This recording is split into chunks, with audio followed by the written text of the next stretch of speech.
तो बात ऐसन है, जब हमें मन कहीं पिए खाए जाइला अपन संग दोस्त कर साथ में बैठ के पील खाइला,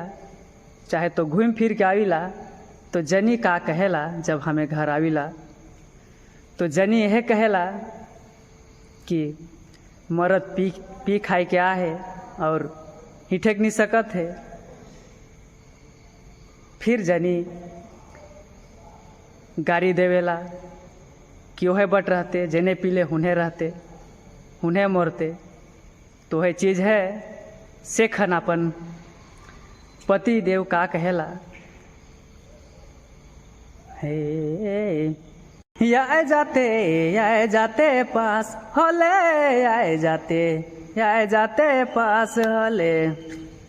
मरी के देखा तो तेले, बिना देखल बिना सोचल, गाड़ी ते देले मोके, गाड़ी ते देले, बिना देखल बिना सोचल, गाड़ी ते देले रानी, गाड़ी ते देले। आए जाते पास जोड़ी, आए जाते पास रानी,